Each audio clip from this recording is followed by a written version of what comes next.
하나님 말씀 창세기 1장 5절.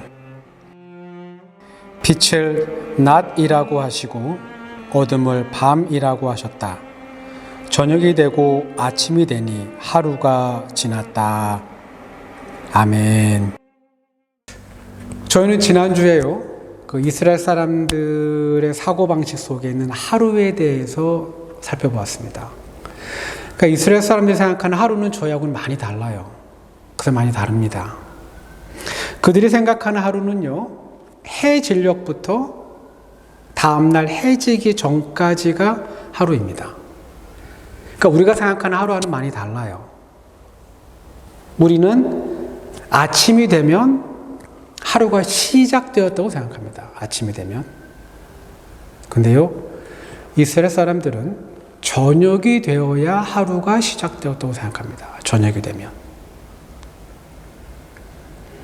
우리가 생각하는 하루의 끝은 저녁이지만 이스라엘 사람들이 생각하는 하루의 끝은 아침입니다. 아침. 어떻게 이렇게까지 다른 생각을 할 수 있을까? 어떻게? 단순하게 생각해서 날씨와 연관이 있을 거다라고 판단할 수 있습니다. 날씨와 연관이 있겠다. 왜냐하면 이스라엘의 평균 낮 온도는 31도에서 40도입니다. 굉장히 높습니다. 너무 덥고 강한 햇빛 때문에 그 사람들은 한낮에 활동하는 것을 피하는구나라고 짐작할 수 있습니다. 그래서 태양의 힘이 서서히 약해지는 오후를 하루의 시작으로 보고 있다라고 판단할 수 있습니다. 근데요, 이게 다는 아닙니다. 이게 다는 아니에요. 보다 근본적인 이유는 다른 데 있습니다. 창세기 1장, 그 위대한 창조주 하나님이 이 땅과 이 땅에 속한 모든 피조물들을 창조합니다. 1장에는 유독 여러 번 반복해서 등장하는 문구가 2개 있습니다. 2개. 하나님이 피조 세계를 하나하나 창조하신 후에 그분께서 늘 말씀하셨습니다. 보기에 좋았다. 보기에 좋았다.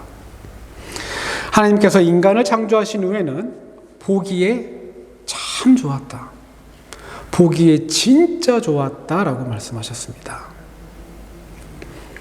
지금도 하나님의 시선에서 창조 세계가 여전히 보기에 좋은지는 궁금합니다.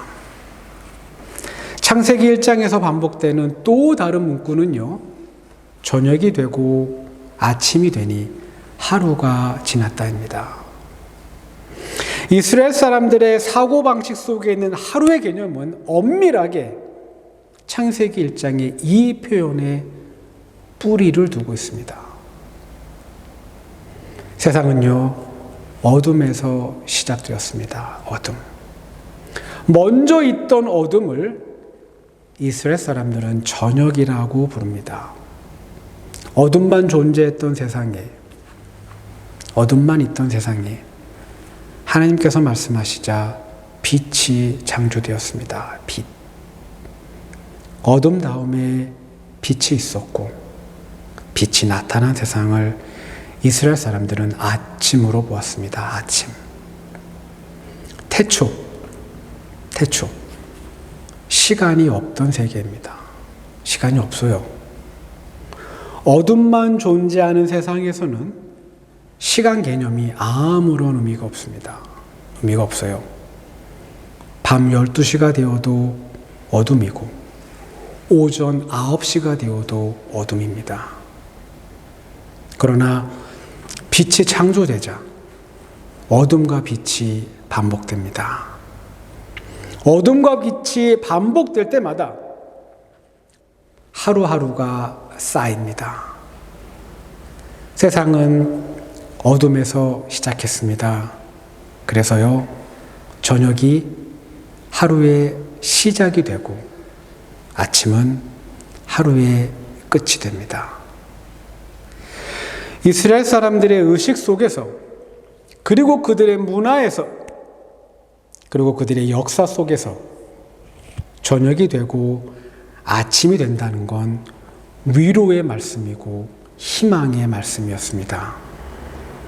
주전 586년 남왕국 유다가 바벨론 제국에 의해 멸망합니다. 이제 팔레스타인 땅에 이스라엘이라는 나라는 없습니다. 나라를 이룬 유다 백성들은 전쟁 포로가 되어 동쪽 땅 바벨론으로 끌려갑니다. 그들의 입에서 터져 나오는 고백이 있습니다.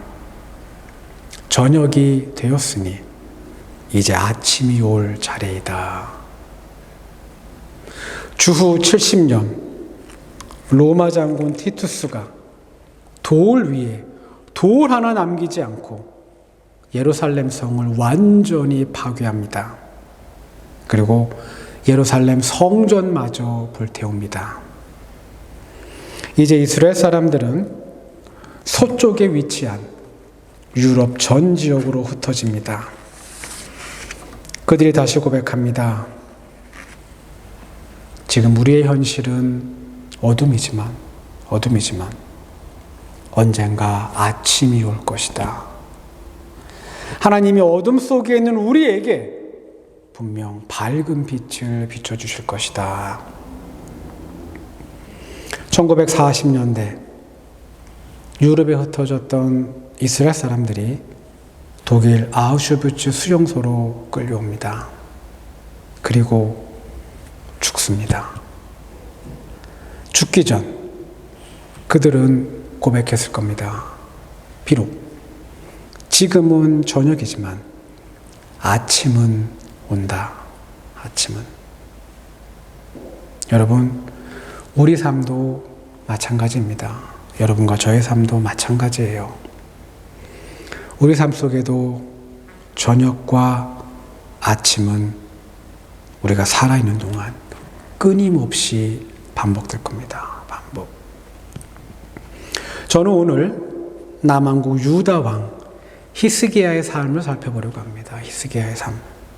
좀 더 정확히 표현하면 그의 삶 속에 있었던 저녁과 아침을 살펴보려고 합니다. 히스기야를 선택한 특별한 이유가 있습니다. 그를 선택한 특별한 이유가 있어요. 그건 히스기야가 만났던 저녁과 아침을 보면서 인생의 저녁을 짧게 만드는 것이 있고 인생의 저녁을 짧게 만드는 것, 반면에 우리가 오래 누리고 싶어하는 그 인생의 아침 역시 그 아침도 매우 짧게 만드는 것이 있다는 것을 히스기야 삶 속에서 볼 수 있었기 때문입니다. 히스기야, 그는 사는 동안 감사하게도 짧은 저녁을, 근데요 안타깝게도 그렇게 길지 않은 아침을 보낸 사람입니다.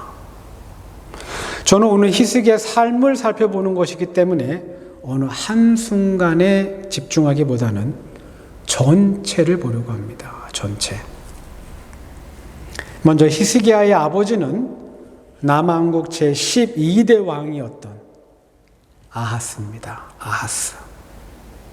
열왕기야 12장 6절은 짧은 몇 문장만으로 그가 어떤 왕이었는지 우리에게 알려줍니다.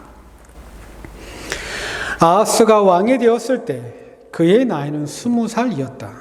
그는 예루살렘에서 16해 동안 다스렸다. 그러나 그는 주 하나님께서 보시기에 올바른 일을 하지 않았다. 그는 그의 조상 다윗이 한 대로 하지 않았다. 아하스, 남왕국 유다 역사상 가장 악한 왕으로 기록된 사람입니다. 가장 악한 왕.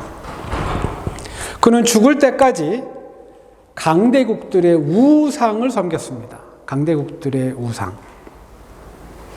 강대국들이 퍼뜨린 문화와 유행에 굉장히 충실했던 사람입니다.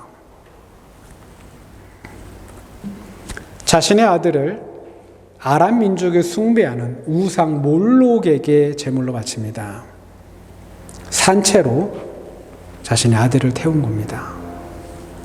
한글 성경을 보면 아들 한 명한테만 이런 몹쓸 짓을 한 것 같지만 아닙니다. 영어 성경은 그의 아들들이라고 기록했습니다. 그의 아들들. 아브라함 때에 있었던 이 가나안의 악한 풍습이 이스라엘 공동체를 떠나지 않은 게 정말 충격적입니다. 충격적이에요. 아하스는 아시리아를 방문한 후에 그들이 섬기는 신이 무척 강해 보였던 것 같습니다. 그래서 그들의 제단을 그대로 재현해서 남왕국 유다 땅 예루살렘 성전 안에 세웁니다. 성전 안에 세워요. 역대 왕들이 종교 개혁을 통해 없앤 모든 우상들을 다시 제조해서 남왕국 유다 땅 곳곳에 퍼뜨립니다. 그리고 유다의 대표적인 성읍마다 산당을 만들어서 남왕국 유다 백성들의 삶을 망가뜨려요. 왕이 하라고 했기 때문에, 왕이 해도 괜찮다고 했기 때문에, 법으로 정해졌기 때문에 양심의 작동 없이 마음껏 욕심에 따라 종교적으로 그리고 도덕적으로 심각하게 타락합니다. 전쟁이 납니다. 전쟁이 나요. 국력이 없던 남왕국 유다는 하루 만에 용사 12만 명이 도륙을 당합니다. 12만 명이 죽어요, 하루에. 이스라엘 사회 전체는 부패와 타락, 어둠의 시간을 보냅니다.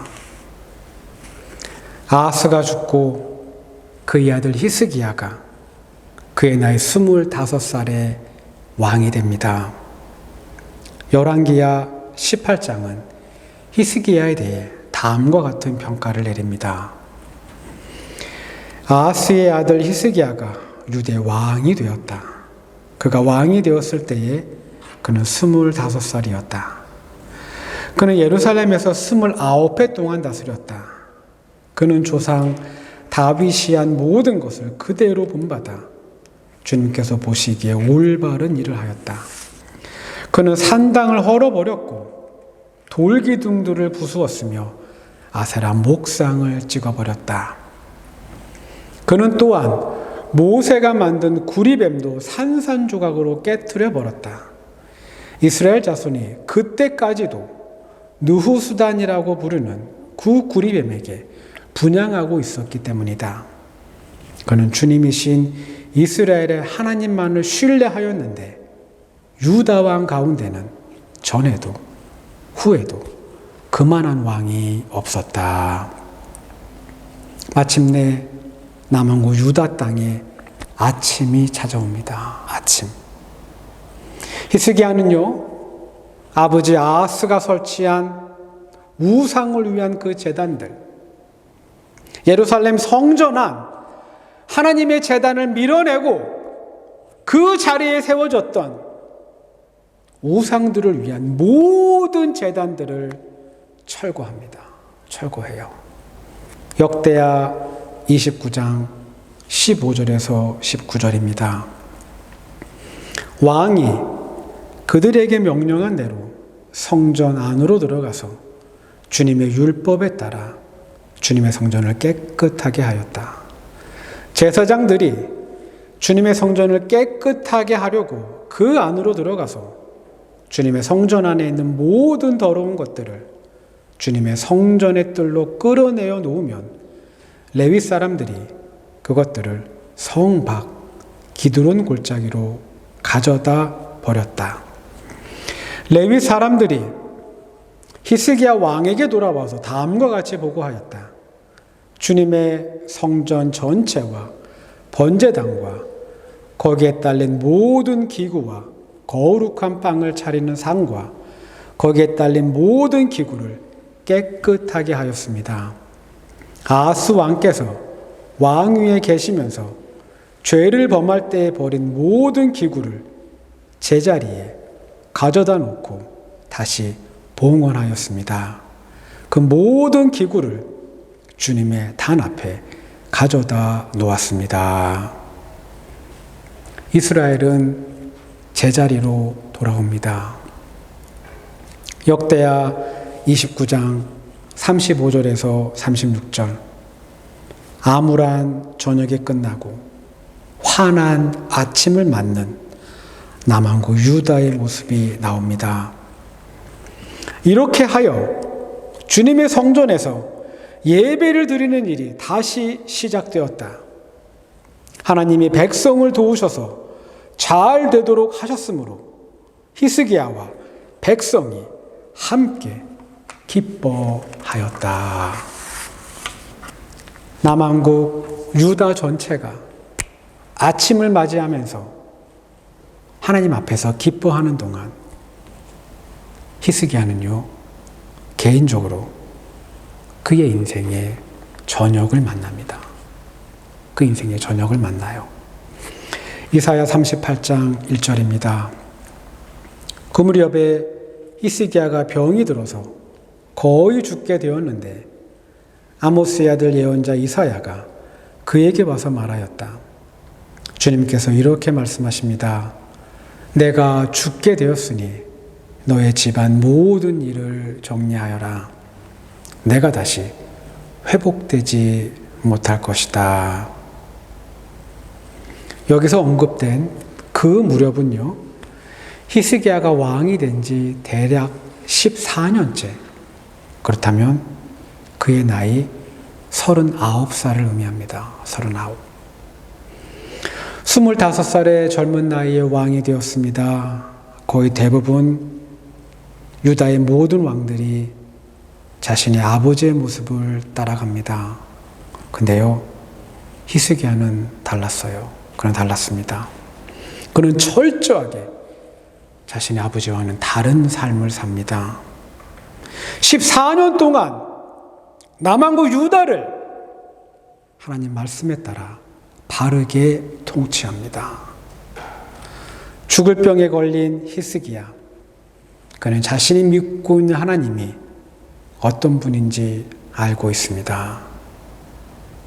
히스기야는 하나님께 기도합니다. 기도해요. 그리고 그의 저녁이 끝납니다. 끝나요. 기도의 힘을 경험하는 순간입니다. 기도의 힘. 기도는요, 인생의 저녁을 짧게 하는 힘이 있습니다. 힘이 있어요. 만약 우리의 인생에도 저녁이 찾아온다면 우린 기도해야 합니다. 기도해야 해요. 기도는 우리의 삶에 찾아온 그 어둠을, 그 아픔을 짧게 하는 힘이 있기 때문입니다. 하나님은요, 히스기야의 기도를 들어주셨습니다. 열왕기하 20장 5절입니다.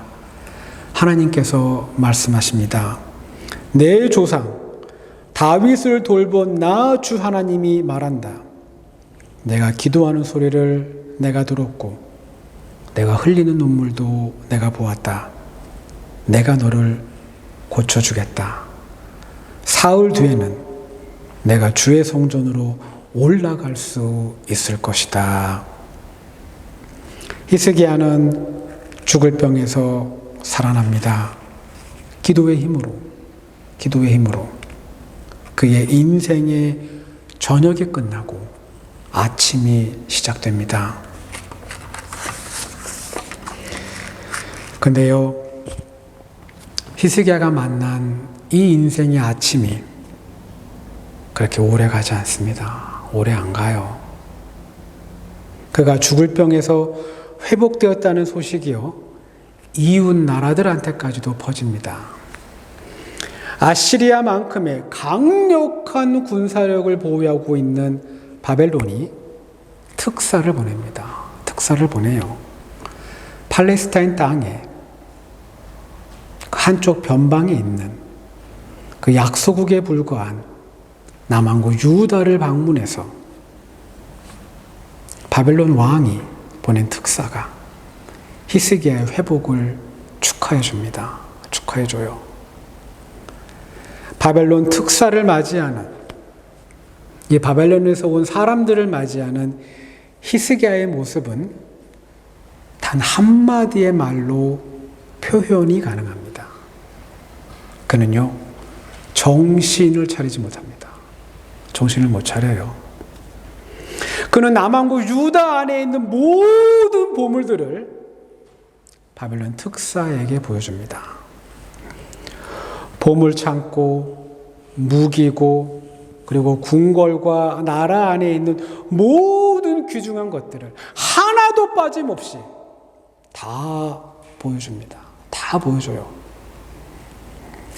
바벨론 특사를 맞이한 히스기야의 행동, 그의 말, 그리고 그의 생각, 하나님께서 모두 보셨을 겁니다. 하나님께서. 이제 이사야 선지자를 통해 하나님의 말씀이 히스기야에게 전달됩니다. 그날이 다가오고 있다.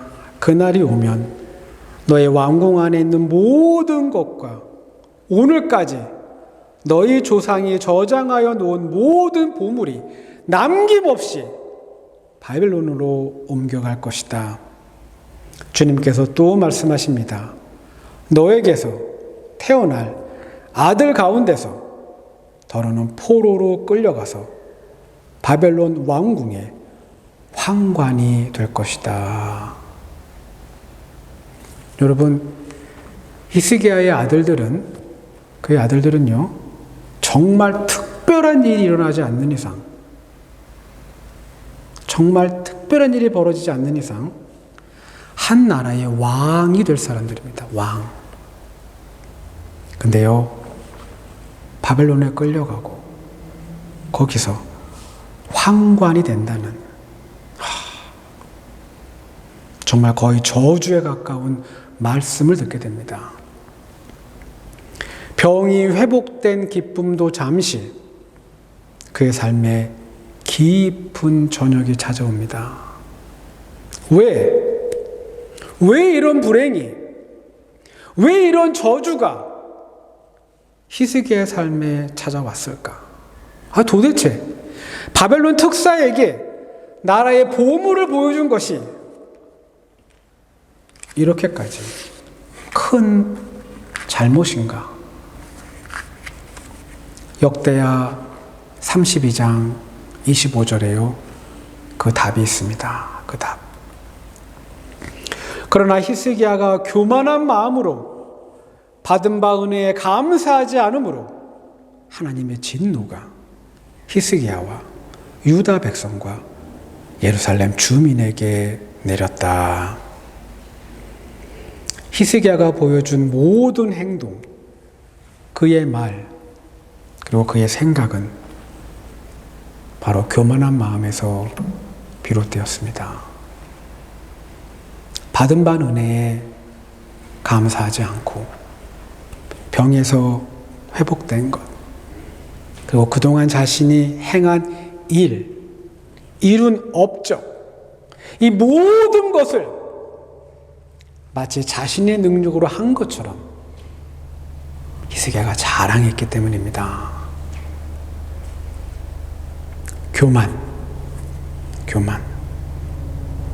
우리가 누릴 수 있는 인생의 아침을 충분히 짧게 만들 수 있습니다. 짧게. 만약 우리도 교만하다면 우리가 누릴 수 있는 인생의 아침은 굉장히 짧아질 겁니다. 창세기 1장의 말씀, 저녁이 되고 아침이 되니 하루가 지났다. 이 표현은요, 우리의 삶에도 그대로 적용됩니다. 저녁이 쌓이고 아침이 쌓이면 우리의 인생이 될 겁니다. 우리의 인생에서, 우리의 삶에서 저녁의 시간을 보내고 있다면 우린 기도해야 됩니다. 우린 기도해야 돼요. 하나님을 찾아야 합니다. 그래야 그 아픔과 고통의 시간은 줄어들 수 있습니다. 줄어들 수 있어요. 인생의 아침을 누릴 수 있는 방법, 인생의 아침을 오랫동안 누릴 수 있는 방법, 그건 교만하지 않는 겁니다. 교만하지 않는 거예요. 그리고 감사하면서 사는 겁니다. 감사하면서. 저녁을 만났을 때 기도하고 아침을 보낼 때 교만하지 않는 우리 모두가 되기를 소망합니다. 기도합니다.